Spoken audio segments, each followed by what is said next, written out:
Sementara itu, pemirsa, KPK masih terus mendalami kasus dugaan suap yang menjerat ex-Wamenkumham Edi Hiari. Sejumlah saksi akan diperiksa termasuk mantan Menteri Sosial Idrus Marham. Bertempat di Gedung Merah Putih, hari ini tim penyidik KPK menjadwalkan pemanggilan dan pemeriksaan 3 orang saksi terkait kasus yang menyeret nama ex-Wamenkumham Edi Hiari. Salah satu saksi yang akan diperiksa adalah mantan Menteri Sosial Idrus Marham. Belum ada keterangan lebih lanjut keterkaitan ex-Mensos dengan kasus yang menjerat mantan Wamenkumham. Edi Hiari saat ini telah ditetapkan sebagai tersangka bersama Yosi Andika Mulyadi selaku pengacaranya dan Yogi Ari Rukmana selaku asisten pribadi Edi. Ketiganya diduga menerima suap senilai total 8 miliar rupiah.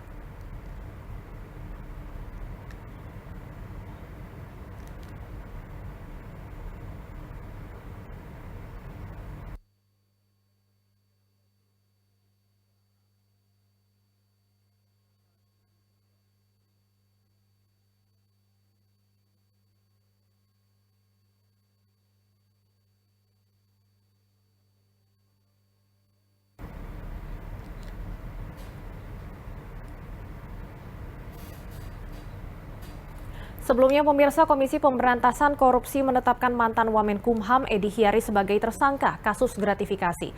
Tak terima jadi tersangka, Edi pun mengajukan pra-peradilan atas penetapan KPK itu.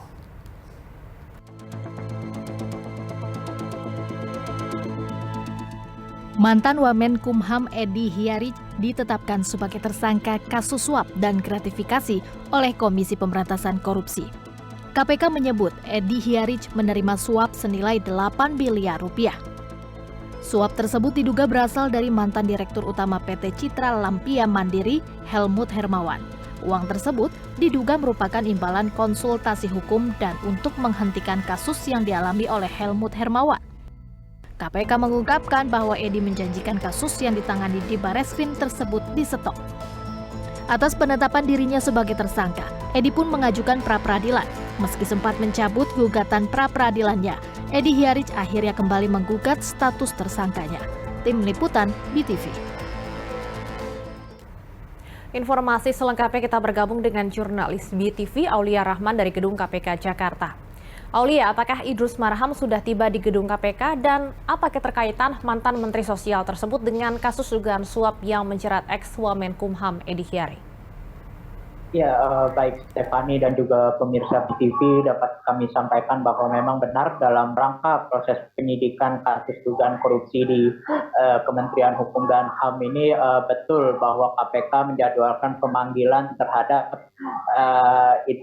saksi Idrus Marham begitu. Dia sejatinya hendak dimintai keterangan terkait dengan kasus dugaan korupsi yang turut menjerat mantan Wamenkumham Edward Omar Syarif Hiaric atau akrab disapa Edi Hiaric. Dan memang dari pantauan kami di lokasi hingga sore hari ini memang Idrus Marham ini belum terlihat memenuhi panggilan tim penyidik KPK begitu untuk dimintai keterangan sebagai saksi terkait kasus Edi Hiaric ini. Hanya saja memang selain Idrus Marham diketahui KPK juga telah menjadwalkan pemanggilan terhadap para saksi lainnya, yakni wira swasta atas nama Zainal Abidin Syah Siregar.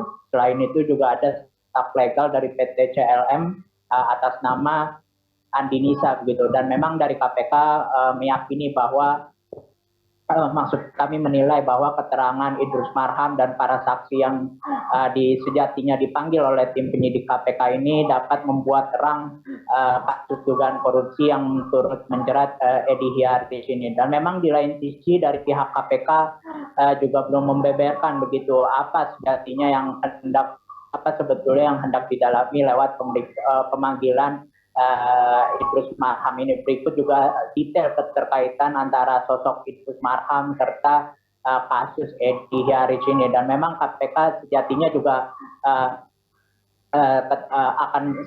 akan rutin menyampaikan terkait hasil pemeriksaan terhadap para saksi ini ketika agenda permintaan keterangan ini telah rampung, dan namun memang demikian seperti kami jelaskan sebelumnya bahwa memang hingga sore hari ini kami masih menanti begitu kehadiran dari saksi Marham ini, dan memang sebagai gambaran terkait kasus ini juga bahwa KPK memang sampai saat ini telah menetapkan sejumlah setidak 4 pihak begitu sebagai tersangka, yakni Edi Hiaric serta 2 orang dekatnya, yakni Yogi Ari Rukmana, kemudian Yosi Andika Mulyadi, serta juga ada dari mantan Direktur Utama PT CLF Helmut Hermawan begitu. Dan memang namun sampai hari ini tim penyidik KPK baru menahan Helmut Hermawan begitu, sedangkan Edi Hiaric serta orang dekatnya ini belum dilakukan penahanan begitu oleh tim penyidik KPK. Namun di lain sisi memang Edi Hiaric tengah mengajukan gugatan pra peradilan begitu atas penetapan dirinya sebagai tersangka oleh KPK.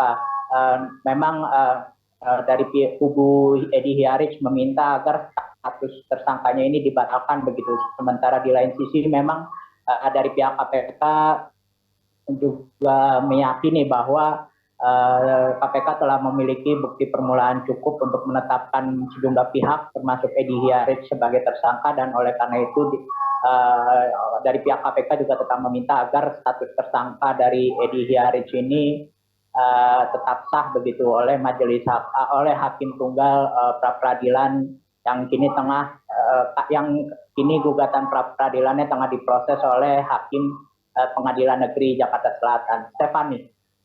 Iya, Aulia, apakah ada pernyataan resmi dari pihak KPK terkait dengan sidang pra-peradilan yang diajukan Edi Hiaric pada hari ini?